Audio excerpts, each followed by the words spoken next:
Et on pouvait alors comprendre ce qui se passait dans la mesure où on avait parlé de nos enfants, et ensuite voir si on pouvait aider jusqu'à l'aide supplémentaire, et essayer de comprendre surtout quelles étaient vos réticences, vos résistances au fait de ne pas appliquer les vaccins qu'on peut qualifier pour nous d'indispensables parce que sans danger et protégeant efficacement de maladies gravissimes que sont en particulier le tétanos et la poliomyélite. Donc voilà,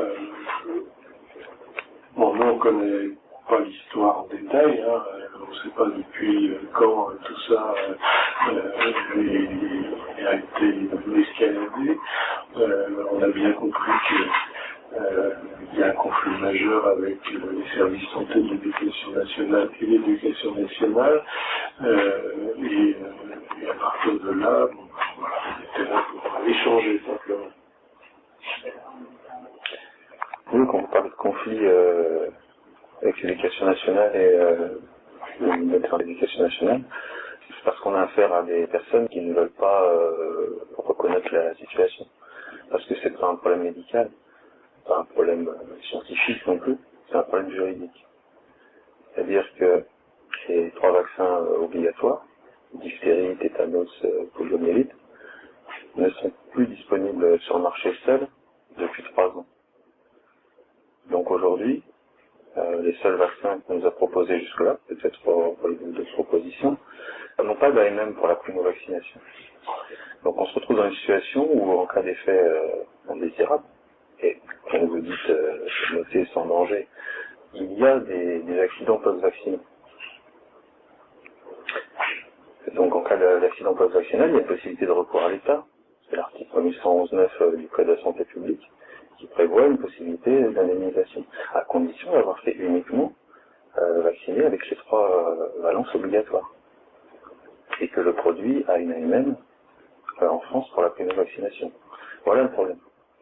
Et vos enfants ont quel âge? Parce que mes enfants ont 4 ans et 6 ans. Donc vous voyez que mon enfant de 4 ans, qui est né fin 2007, le produit a été retiré en juin 2008, n'a pas pu être vacciné. Alors, maintenant vous parlez de conflit. Le médecin conseil de l'inspectrice d'académie s'en prend à nous parents, alors que nous ne comprends rien. C'est le ministère de la Santé, il y a 3 ans, qui a décidé de retirer les vaccins pour cause d'une augmentation des effets indésirables. Je ne suis pas le ministre de la Santé, c'est pas moi qui ai ce pouvoir.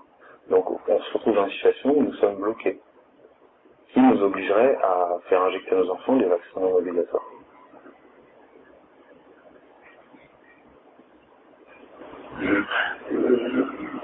Votre enfant est né il y a 6 ans. Ce problème-là, vous le mettez dans un cadre juridique et de disponibilité de vaccins, mais votre démarche de protection vis-à-vis de l'aîné, elle n'a pas été faite antérieurement, puisque vous dites souvent que la non-disponibilité du vaccin, et puis apparemment il y a quand même des possibilités de trouver les 3 valences uniquement, mais antérieurement vous étiez déjà opposé de toute manière. Ah bah non, parce que mon fils a reçu de nombreux vaccins qui totalisent 7 valences. Vous n'avez pas amené les cartes de santé de vos enfants? Non, c'est pas nécessaire. Donc votre aîné de... Donc ça montre bien que, contrairement à ce que vous dites, on n'est pas dans une position anti-vaccin ou anti-vaccinaliste, comme on a pu nous entendre être qualifié. Mais du coup, votre aîné de 6 ans, il a eu sa primo-vaccination? Voilà, la 4e injection. Il a développé une maladie qui est inscrite à la liste des effets secondaires parmi les vaccins qu'il avait reçus, les produits qu'il avait reçus. Donc, à partir partir de là, on s'est mis à observer davantage que sont les vaccins. Et on a commencé à estimer le rapport bénéfice. Ça correspondait à la période du retrait du vaccin, le vaccin DTP. Donc on s'est dit, on va attendre, c'est un retrait provisoire, on va voir comment les choses évoluent, puisque c'est un retrait temporaire. Nous sommes presque 3 ans et demi après. La situation est toujours la même. Bah, pas tout à fait quand même, parce que pour les enfants, depuis qu'on a retiré le DT polio, Oui. pour les enfants justement qui ont besoin de cette vaccination, surtout pour les enfants qui ne pouvaient pas recevoir la vaccination avec la valence coqueluche, qu'ils avaient des vraies contre-indications à cette valence, on a la possibilité de vacciner quand même les enfants avec un vaccin qui a la valence diphtérie tétanos et un autre qui a que la valence polio. Et c'est quoi ce produit? Alors le premier vaccin il s'appelle DTVax, il est mis à disposition par le laboratoire Sanofi Pasteur, et le deuxième il s'appelle Immovax Polio. D'accord. C'est donc des vaccins, au lieu que ce soit un seul dans la même injection, ça nécessite de faire 2 injections différentes. Mais ça c'est depuis qu'on a retiré le DT polio qu'on a cette possibilité, donc c'est pour ça que moi je suis un petit peu surprise. Oui, mais on se trouve dans cette impasse.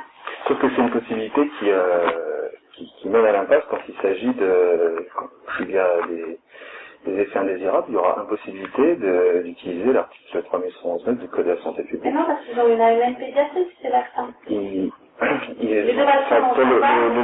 DTVax, j'ai appris de Sanofi Pasteur qu'il n'était plus commercialisé, qu'il était offert. Il n'est plus commercialisé depuis 1999 et il n'est plus disponible dans le circuit pharmaceutique. Oui, il faut faire une demande spécifique.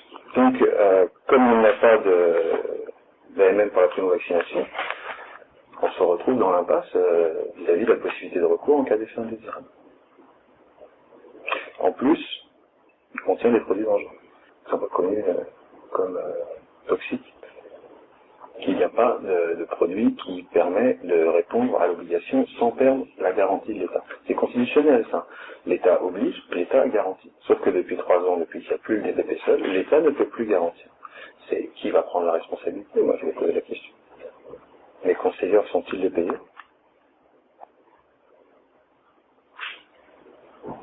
Nous, en tant que pédiatre, on voit surtout le fait qu'il y ait des maladies qui ont disparu, dont on croise encore régulièrement des gens, plusieurs décennies après, atteints de séquelles majeures, parmi lesquelles la polio en particulier, et ces maladies-là,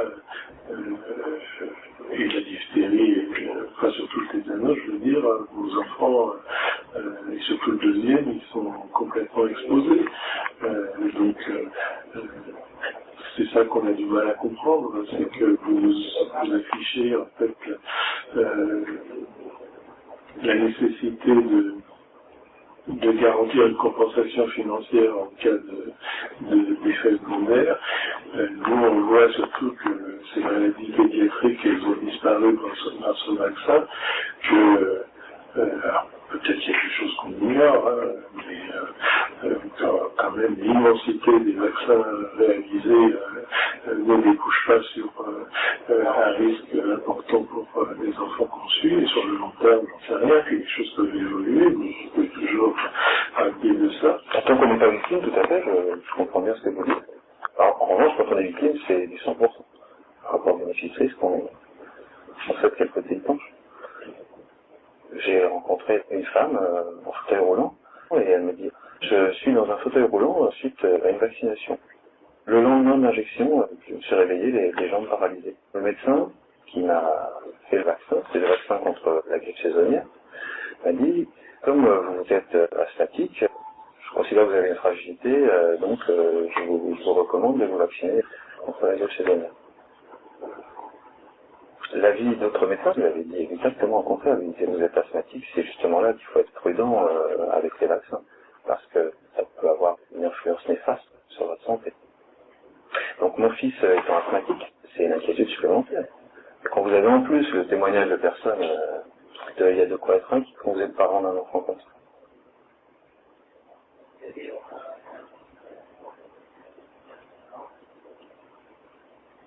Maintenant, vous me parlez du tétanos, de l'exposition. J'aimerais bien que vous me donniez des chiffres, parce que c'est pas difficile d'en avoir, des chiffres officiels sur les cas. Quelle tranche d'âge ça touche? Les chiffres sont difficiles à avoir tout simplement parce que la plupart des gens sont protégés contre le tétanos. Pourtant, c'est une maladie qui n'est pas auto-immune, on peut l'attraper plusieurs fois dans sa vie. Non, mais donc le fait d'être... rappelle que quand on vaccine, on fait des rappels ensuite. Oui. Hein, donc le tétanos, on a un rappel tous les 10 ans. Oui. Donc si on est correctement protégé, on n'a plus raison de présenter la maladie. Quelle garantie a-t-on que n'importe quel individu qui va être vacciné sera protégé pendant 10 ans? Il y a des études qui... Je veux bien vous croire, mais je n'ai pas reçu cette garantie. Qui peut le garantir? Enfin, on ne peut pas... On ne peut pas faire un vaccin si on n'est pas sûr de son efficacité. Donc là, en plus, on désire, parce que moi, ma question, c'était quel est le risque par rapport au tétanos? Combien il y a de cas sur la population? Quelle est la prévalence du tétanos dans la région? On ne peut pas région? vous donner un chiffre de prévalence dans la mesure où la population est dans l'ensemble immunisée. Il faudrait qu'on vous donne une prévalence sur une population non immunisée, que vous puissiez vous faire une idée. Et actuellement, dans la plupart des pays, les populations sont immunisées, donc on ne peut pas vous donner de chiffres. Les populations sont vaccinées. On a d'un côté une maladie, de l'autre côté des gens, pour certains en bonne santé, qui peuvent se retrouver malades ou qui ont déjà une maladie et ça peut être aggravé. Et il y a de quoi se poser des questions justement sur le rapport bénéfice-risque. Et pour ça, il faut avoir des éléments. Je suis parent, vous me parlez de l'exposition des enfants au tétanos, j'ai besoin de savoir, de mesurer justement quel risque je prends. Parce que j'ai déjà du mal à mesurer quel risque je prends par rapport à la vaccination, donc quel risque je prends par rapport à l'exposition à la maladie.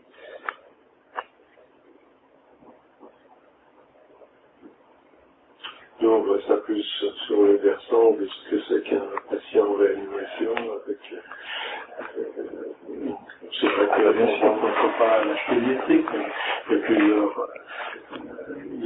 tout le monde sait que chez les gens qui avancent dans l'âge et qui n'ont pas fait leur rappel, il y a des cas de tétanos dramatiques, évidemment bien sûr chez les sujets âgés, parce que toute la population jeune a été vaccinée.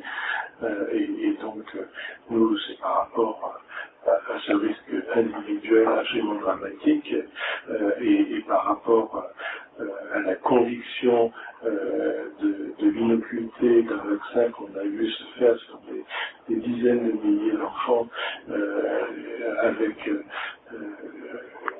l'absence de preuves que ça entraîne des complications. Donc voilà, à partir de là, je ne sais pas comment on peut avancer, mais exposer à la survenue d'une polio ou d'un tétanos, nous, ça nous paraît difficilement acceptable, quoi. Je vous entends bien. D'un point de vue comme d'un autre, c'est difficilement acceptable. Quand vous avez un enfant a priori en bonne santé qui déclenche une maladie inscrite à la liste des services du vaccin, il y a de quoi être inquiet. Nous en sommes bien. Vous êtes persuadé que l'asthme est survenu J'ai pas trouvé encore d'éléments qui peuvent aller à l'encontre. Surtout, on sait qu'il existe des accidents post-vaccinaux. On peut entendre plein de personnes le nier. Ça ne changera pas qu'on le sait. Je ne peux pas ne plus savoir. Mon enfant, il est en bonne santé. Alors, je ne sais pas pourquoi je prendrais le risque, un enfant en bonne santé, de lui faire injecter un produit dont on ne garantit pas qu'il est sans danger. Et dont on ne garantit pas l'efficacité et dont personne n'est prêt à engager sa responsabilité. Je suis parent, donc je suis au sens du code civil, même au sens des droits de l'homme, ça serait en conscience tenter de porter atteinte à l'intégrité humaine, à mon fils. Vous pensez que la seule travail des AXA, c'est les lobbies pharmaceutiques. Et ça, je n'en sais rien. On entend parler, effectivement, vous le dites.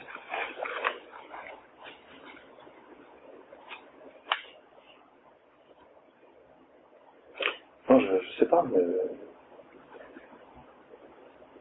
sommes en Europe. Si on regarde la carte d'Europe, on regarde les obligations vaccinales, on s'aperçoit que c'est très disparate. On oblige, d'autres on n'oblige pas. Et puis, quand on regarde, on essaye de trouver des chiffres, enfin en tout cas des chiffres sur la santé en général sans manteau. On s'aperçoit que par exemple en Allemagne ou en Angleterre, il n'y a pas forcément plus malade du fait qu'il n'y a pas d'obligation vaccinale. Mais l'absence d'obligation vaccinale ne signifie pas que les gens ne sont pas vaccinés. Ah, tout à fait. Mais il n'y a pas une garantie de couverture du même ordre que dans un pays où il y a l'obligation vaccinale. On parlait du tétanos, par exemple. Bon, si vous avez des chiffres, on peut en discuter. Les pays où il n'y a pas d'obligation vaccinale, les gens ne sont pas moins bien vaccinés. Les chiffres de couverture, vous les connaissez.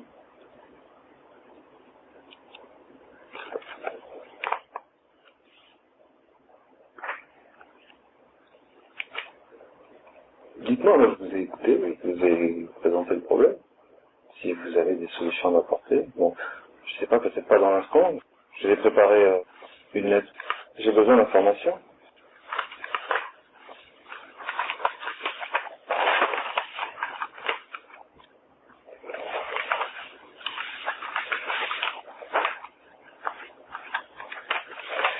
Monsieur, je vous remets ça en main propre. J'en ai une copie ici. Si vous voulez bien la parapher accusé réception en bas, s'il vous plaît.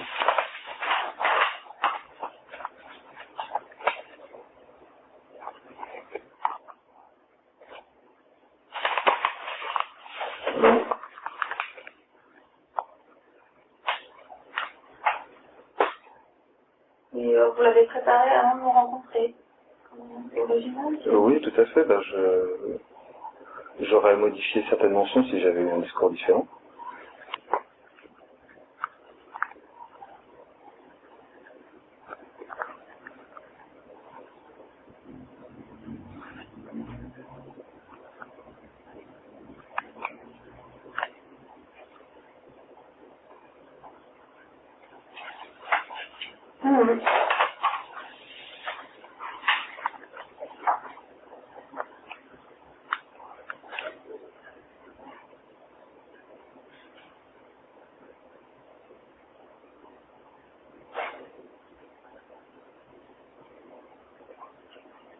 Donc, juste aussi jouer comme l'annexe.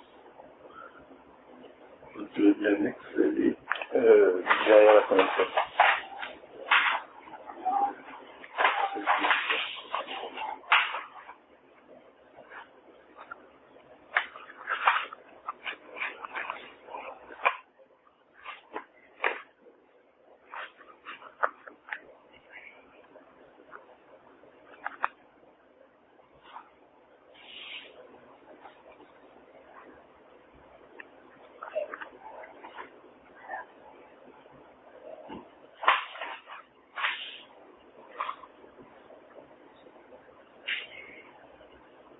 vous devez avoir toutes les réponses à cette question-là. Ah non, sinon je ne les poserai pas. Et comme je ne suis pas médecin, je préfère avoir celle d'un médecin.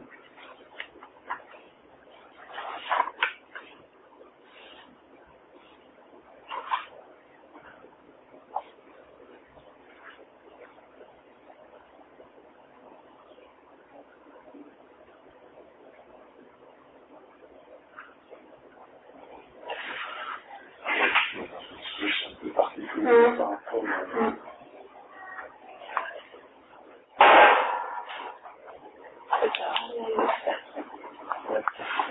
Je vous donne un signe de réception.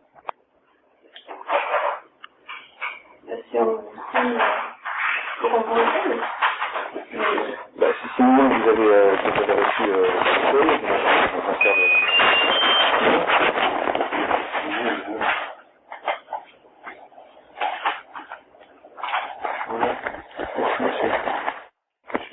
n'avez rien à ajouter? Je vous écoute. Ce qui risque de se passer, c'est qu'on nous demande surtout de vérifier s'il y a ou pas une contre-indication.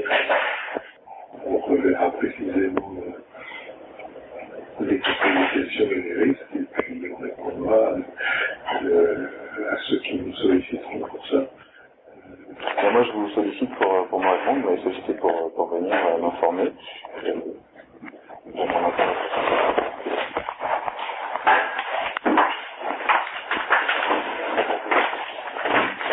Bon retour. Au revoir, madame. Au revoir.